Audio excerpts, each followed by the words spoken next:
하나님의 말씀은 마가복음 2장 23절에서 28절까지의 말씀입니다. 안식일에 예수께서 밀밭 사이로 지나가실새 그의 제자들이 길을 열며 이삭을 자르니 바리새인들이 예수께 말하되 보시오 저들이 어찌하여 안식일에 하지 못할 일을 하나이까. 예수께서 이르시되 다윗이 자기와 및 함께한 자들이 먹을 것이 없어 시장할 때에 한 일을 읽지 못하였느냐.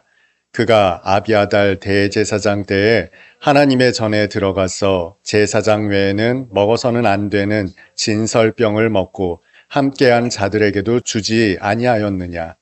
또 이르시되 안식일이 사람을 위하여 있는 것이요 사람이 안식일을 위하여 있는 것이 아니니 이러므로 인자는 안식일에도 주인이니라.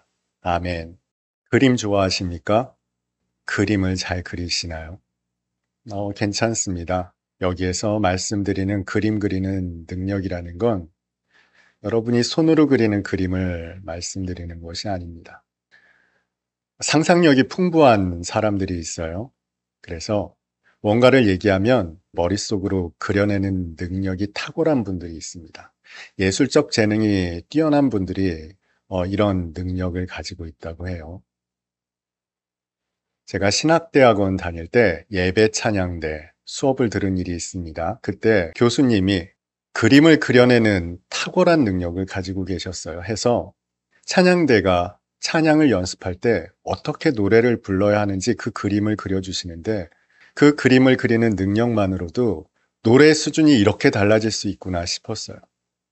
그 가사에 몰입해서 음율에 빠져들어서 찬양을 부르는데 너무 감동적이더라고요. 여러분의 이런 능력은 사람들과 대화를 할 때 혹은 책을 읽을 때, 설교를 들을 때도 대단히 유익합니다. 오늘 본문 말씀을 묵상하는 때에도 이것이 대단히 유익할 겁니다. 오늘 본문의 말씀은 제자들이 미리삭을 잘라 먹는 내용입니다. 왜 그랬을까 싶은 사건입니다. 왜 그 넓은 길을 두고 굳이 밀밭 사이로 들어갔을까요? 저는 이스라엘의 밀밭이 어떻게 구성되었는지 잘 알지는 못합니다만 오늘 본문의 말씀으로 비추어 볼 때 우리처럼 논두렁이나 밭두렁이 있는 것 같지는 않습니다. 본문의 말씀을 보면 제자들이 길을 내기 위해서 밀밭을 헤치고 지나갔어요. 지나가면서 또 그들은 미리삭을 잘라 먹었던 모양입니다.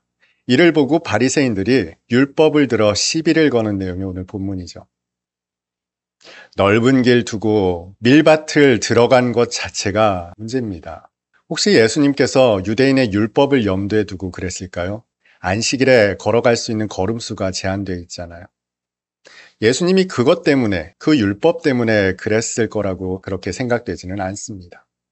제자들은 또 왜 그렇게 예수님 지나가시는 길을 내겠다고 밀밭을 헤집고 지나갔을까요? 게다가 이삭을 잘라서 비벼 나달을 먹었단 말이에요. 여기에 여러분의 상상력을 한번 발휘해 보십시오. 지금 이 밀밭이 어떤 상황입니까? 나달이 잘 패였습니다. 추수 때가 다가왔다는 거죠. 그런데 왜 들판에는 추수하는 사람이 없었을까요? 안식일이니까. 아무도 없는 들판입니다. 얼마나 잘 여물었는지 이삭을 잘라서 손으로 비볐더니 나달이 툭 떨어져 나왔습니다. 나달은 잘 패였고 이제 낯을 대어 수확만 하면 됩니다. 왜 굳이 남의 밭에 들어가서 주인도 손대지 않는 밀밭을 헤집어 놓고 그 이삭까지 잘라서 비벼 먹느라 바리새인들의 눈총을 받게 되었을까요? 자, 그런데 방금 설명드리는 말씀 중에 제가 중요한 한 단어를 말씀드렸어요. 무엇이었을까요? 이것이 오늘 말씀을 꿰뚫는 중요한 힌트가 됩니다. 바리새인들이 예수님을 책망합니다. 어떻게 안식일에 하지 못할 일을 제자들이 하고 있습니까? 하죠. 표면적으로는 율법을 문제 삼은 것입니다. 율법의 위법을 들어 예수님의 제자들을 책망하고 있습니다. 그러자 예수께서 그들에게 되묻습니다.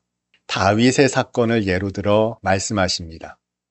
너희들은 다윗이 했던 일을 기억하지 못하느냐? 아비아달 대제사장 때에 다윗이 제사장들만 먹을 수 있었던 진설병을 자기도 먹고 자기와 함께 했던 소년들에게도 주어 먹게 하지 않았느냐 하는 이야기를 들어 예수께서 반문하고 계세요. 예수께서 반문을 하신 이유가 있죠. 왜냐하면 유대인 그 누구도 다윗이 진설병 먹었던 것을 문제 삼은 사람이 없기 때문에 그렇습니다. 그러면 왜 그들은 다윗이 진설병 먹은 것을 문제 삼지 않았을까요? 왕 아닙니까, 왕. 왕이 먹었는데 감히 문제 삼을 수 있겠습니까? 이를테면 이런 겁니다. 조선시대 석전대제 때 충녕대군이 제사밥에 손을 댔다고 한번 생각을 해보세요. 21세기를 살아가는 저와 여러분들 중에 이 사건에 대해 문제 삼을 만한 사람이 있을까요? 제가 너무 어려운 말을 썼죠. 석전대제라는 것은 공자에게 드리는 제사입니다. 그리고 충녕대군 세종입니다. 세종대왕께서 공자님께 올리는 제사밥에 손댔다고 21세기를 살아가는 저와 여러분 중에 문제 삼을 사람은 없겠죠. 킹세종 아닙니까? 킹세종. 우리가 생각하는 가장 위대한 왕 세종대왕께서 제사밥에 손 좀 댔다고 누가 감히 문제 삼을 수 있겠어요? 다윗이 진설병을 먹었던 사건이 바로 그와 같습니다. 유대인들 그 누구도 문제 삼지 않았다는 거죠. 주님은 지금 그 말씀을 하고 계세요. 다윗을 문제 삼지 않는데 왜 나와 내 제자들을 문제 삼고 있느냐 하시는 거죠. 그러면 왜 주님께서는 다윗을 언급하셨을까요? 제가 오늘 본문을 개략적으로 설명하면서 중요한 단어 하나를 말씀드렸다고 했습니다. 혹시 그 단어가 무엇인지 아시겠습니까? 28절에 나와 있습니다. 그 단어는 바로 주인입니다. 예수님은 지금 이 주인의 관점으로 바리새인들에게 질문하고 또 말씀하고 계시는 겁니다. 바리새인들이 문제 삼았던 것이 무엇입니까? 제자들의 위법성이에요. 율법을 어겼다는 거죠. 안식일에 하지 못할 일을 했습니다. 그런데 다윗은 그와 비슷한 일을 했음에도 불구하고 위법이라고 생각하지 않았어요. 왜 그렇습니까? 왕이니까요. 왕이라는 것이 무슨 뜻입니까? 군주, 주인이란 뜻입니다. 지금은 국민주권의 시대죠. 그러나 과거에는 왕이 주인인 시대였습니다. 다윗이 진설병을 먹어도 괜찮았던 이유는 그가 왕, 주인이었기 때문이죠. 그래서 바리새인들도 그의 위법성을 거론하지 않았던 겁니다. 반면 이 제자들이 남의 밭에 들어가서 미리삭을 잘라 먹는 것에 대해서는 문제 삼았던 거예요. 왜 그렇습니까? 남의 밭이잖아요. 다른 복음서에서 바리새인들을 이렇게 설명합니다. 바리새인은 돈을 좋아하는지라. 바리새인들은 소유관념이 아주 철저했던 사람들입니다. 자기 것에 대해서는 분명했던 사람들이에요. 예수님께서도 이렇게 말씀하셨어요. 너희 중에 너희 양이 구덩이에 빠졌으면 안식일에라도 꺼내지 않겠느냐. 자신의 소유가 다 죽게 생겼는데 그냥 내버려 둘 사람이 어디 있겠습니까? 안식일에라도 구덩이에 빠진 양을 꺼내지 않겠느냐 말씀하셨죠. 이 소유관념이 투철했던 바리새인들에게 남의 밭에 들어가서 곡식이 잘 여문 이삭을 잘라서 비벼 먹는 제자들의 모습, 길을 내겠다고 그 밭을 헤집고 지나가는 모습 얼마나 괘씸해 보였겠습니까?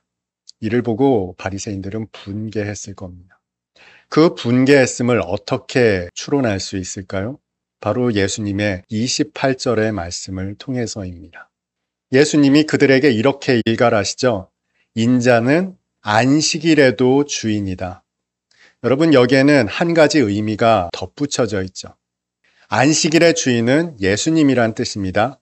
뿐만 아니라 안식일에도 주인이란 뜻은 다른 모든 것에도 주인이라는 뜻입니다. 물론 우리에게야 너무나 당연한 말씀이지만 이것은 예수님의 선언적인 말씀입니다. 나는 안식일 뿐만 아니라 모든 것에 있어서 주인이다. 다윗과 방불한 존재일 뿐만 아니라 다윗을 능가하는 존재라는 선언이죠. 이를 마치 확정적으로 말씀하시듯 27절에 이렇게 말씀하십니다. 또 이르시되 안식일이 사람을 위하여 있는 것이요 사람이 안식일을 위하여 있는 것이 아니니 사람들은 어떻게 생각했을까요? 우리가 안식일을 위하여 있다라는 막연한 관념 속에 빠져 있었을 겁니다. 그렇게 그들은 율법을 지켰으니까요. 그런데 주님은 아니라는 거예요. 안식일이 사람을 위하여 있다는 겁니다. 마치 그 누구보다 하나님의 뜻을 잘 알고 있다는 듯이, 확신한다는 듯이 말씀하고 계세요. 이것은 주님께서 안식일 뿐만 아니라 모든 것의 주인이시자 다윗보다 탁월한 존재임을 입증하시는 말씀의 연속입니다. 그런데 여기에 더 문제가 생기죠. 지금 바리새인들은 예수님과 예수님의 제자들을 문제 삼아 나왔어요. 어떻게 위법을 아무렇지도 않게 저지를 수 있습니까? 따져 묻듯 나왔단 말이에요. 그런데 예수님의 이러한 일련의 말씀은 그 갈등을 더 골깊게 만드는 겁니다. 예수님은 왜 이렇게 일을 크게 만드는 방향으로 말씀하셨을까요? 예수님의 말씀은 항상 염두에 두시는 대상이 있습니다. 이 말씀의 대상은 과연 바리새인이었을까요? 예수님 말씀의 대상은 언제나 제자들입니다. 이 말씀 역시 제자들을 염두에 두고 하신 말씀이에요. 제자들을 두고 하신 말씀, 예수를 주님이라고 부르는 자들을 염두에 두신 이 말씀, 다시 말해 이것은 복음의 아주 중요한 본질적인 내용이기도 하다는 것이죠.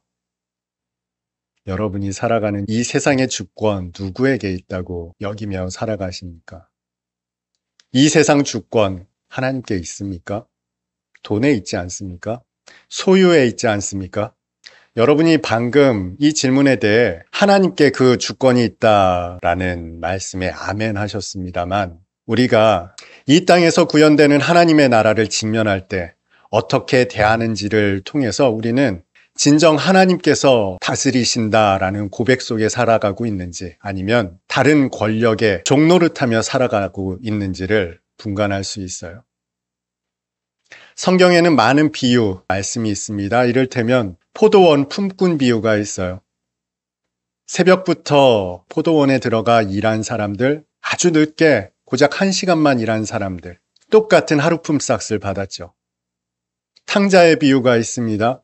여러분, 그 돌아온 탕자, 아주 괘씸한 탕자, 어떤 처분을 받아야 할까요? 따끔하게 혼내야 하지 않겠습니까? 오늘 본문에 등장하는 안식일의 밀밭 사이로 지나가시는 주님과 제자들, 이들이 미리삭을 잘라먹는 사건. 여러분, 이 일련의 사건들을 보며 뭔가 불편한 마음이 들지 않으세요? 누구는 하루 종일 일하고 하루 품삯 받았는데 누군가는 1시간만 일하고 똑같은 품삯을 받았다고 생각해 보세요. 여러분이 하루 종일 수고한 품꾼입니다.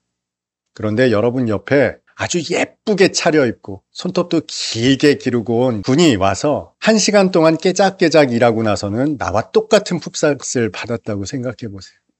그래도 여러분은 좋으십니까? 나는 열심히 일했는데 어떤 사람은 아버지 재산 가지고 나가서 허랑방탕하게 살다 돌아와서는 거지꼴로 와서는 아버지의 사랑을 독차지한다고 생각해 보세요. 아버지는 그를 위해서 잔치까지 벌입니다. 여러분은 이런 아버지의 처우가 합당하다고 생각하십니까?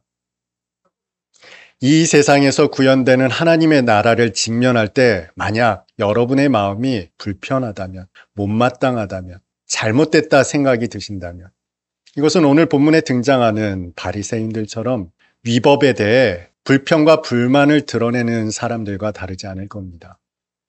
그런데 내 주변에서 일어나는 하나님의 나라가 구현될 때 더없이 기쁘다면, 감격스럽다면, 감사하다면 여러분은 이 땅을 다스리시는 권력의 주체가 하나님이심을 인정하며 사는 자들일 겁니다. 그러면 이런 차이는 어디에서 오는 걸까요? 왜 이런 차이가 나타나는 걸까요? 이것은 바로 나의 정체성이 누구인가에 대한 차이에서 비롯됩니다. 질문 한번 드려볼게요. 주님의 구원받은 여러분들은 하나님의 종입니까? 아니면 하나님의 자녀입니까? 둘 다 맞다고 하실 겁니다. 그러나 여기엔 극명한 차이가 있습니다. 사람들은 둘 다 맞다고 말하지만 사실 여러분은 이 두 가지 중에 한 가지를 취사 선택한 신앙관을 가지고 있습니다. 나는 하나님의 종이다 라고 살아가는 사람이 있고요. 또 나는 하나님의 자녀다, 아들이다 살아가는 분들이 계실 겁니다. 그럼 오늘 본문에 나타난 제자들은 어떤 인식이었을까요? 제자들은 아들이다 정도는 아니지만 하나님의 오른팔, 왼팔 정도는 된다라는 의식을 가지고 주님을 따랐을 겁니다. 종의 개념은 아니었을 거예요. 그들이 미리삭을 잘라 먹는 행동을 보면 마치 아들들처럼 천방지축 아닙니까? 그들의 의식 속에는 주님이 아주 가까운 분, 아버지처럼 여겨졌을 겁니다. 주님이라고 불렀지만 제자들에게 주님은 훨씬 더 가까운 분이셨어요. 왜냐하면 언제나 함께 먹고 마시셨으니까요. 어디 주인이 종들과 겸상합니까? 친구 정도는 돼야 함께 식탁을 나누지 않겠습니까? 주님은 제자들을 친구처럼, 아이들처럼 여기셨다는 말이죠. 바리새인과 제자들의 이렇게 확연히 다른 자기 정체성의 차이가 하나님 나라를 어떻게 살아가는가에 아주 극명한 차이를 보입니다. 이것은 율법을 대하는 태도에서도 확연하죠. 여러분, 바리새인들은 율법을 어떻게 대했을까요? 제자들은 율법을 또 어떻게 대했을까요? 자유인과 노예가 법을 대하는 태도가 다릅니다. 노예에게 있어서 법은 금지의 법입니다. 하지 말라는 것밖에 인식되지 않죠. 여러분, 율법을 볼 때, 하나님의 말씀을 볼 때 하지 말라는 것으로 보이십니까? 아마 대부분의 대한민국의 크리스천들이라면 금지의 법으로 보일 겁니다. 하지 말라. 레위기의 율법을 예를 들어볼까요? 레위기의 법에서 먹지 말라 하는 동물이 떠오르십니까? 아니면 먹으라는 동물이 떠오르십니까? 그렇죠. 우리는 종의 정체성을 가지고 신앙생활을 한다는 거예요. 자유인은 어떨까요?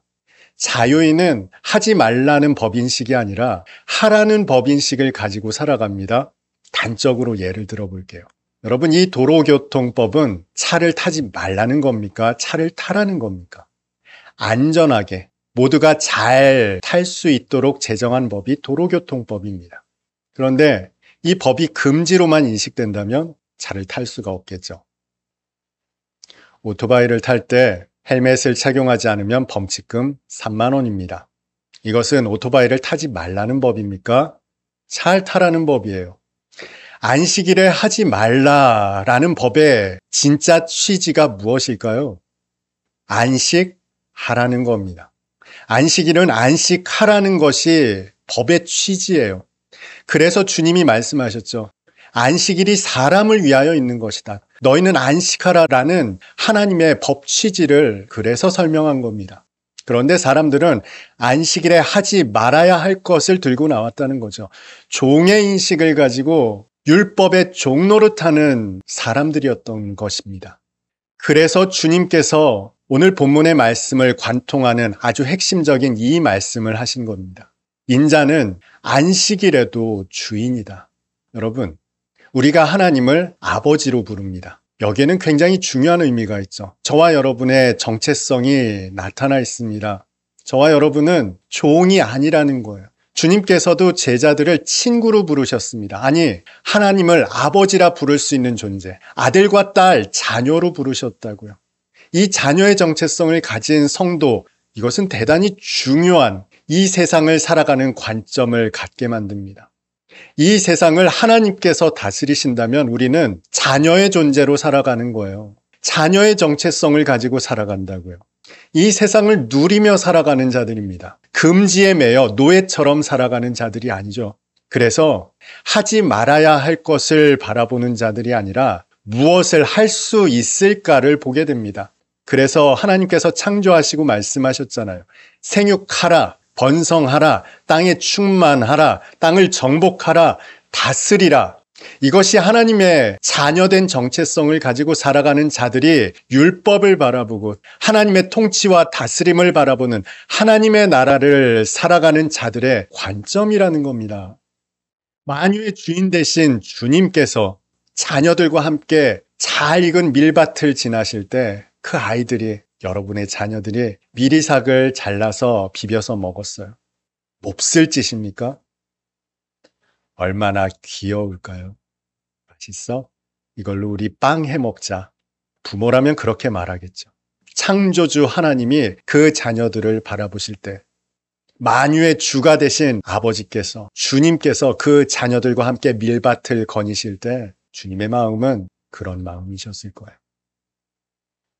그런데 그 소유에 매여 있었던 자들은 종노릇하고 있었습니다. 법의 종노릇하고 있었죠. 그들에게 주님은 일갈하시는 겁니다. 인자는 안식일에도 주인이다.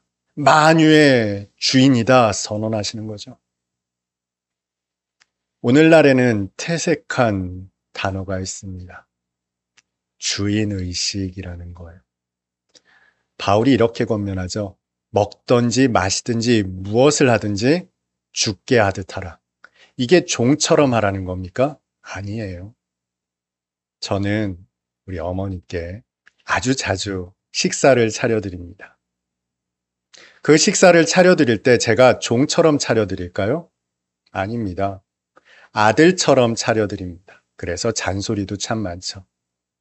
물론 풍성한 식탁을 마련해 드리지 못해서 그것은 송구합니다만 주님께 속한 사람들은 하나님의 자녀처럼 사는 겁니다. 이 세상을 하나님의 나라로 사는 겁니다. 주인처럼 사는 겁니다. 무엇을 할까를 볼 수 있는 안목으로 아들처럼 살아가는 거죠. 여러분은 여러분의 삶 속에서 하나님의 나라가 구현되는 때를 직면하는 경우가 있을 겁니다. 세상의 시선으로 볼 때 그것은 못마땅할 겁니다. 불편할 거예요. 그때 여러분은 하나님의 시선을 가질 수 있기를 바랍니다. 주인의 아들과 딸의 시선을 가질 수 있기를 바랍니다. 그래서 주님처럼 기뻐하는 자들, 주님의 자녀들처럼, 하나님의 자녀들처럼 기뻐하는 오늘 예배드리는 저와 여러분 다 될 수 있기를 주님의 이름으로 축복합니다.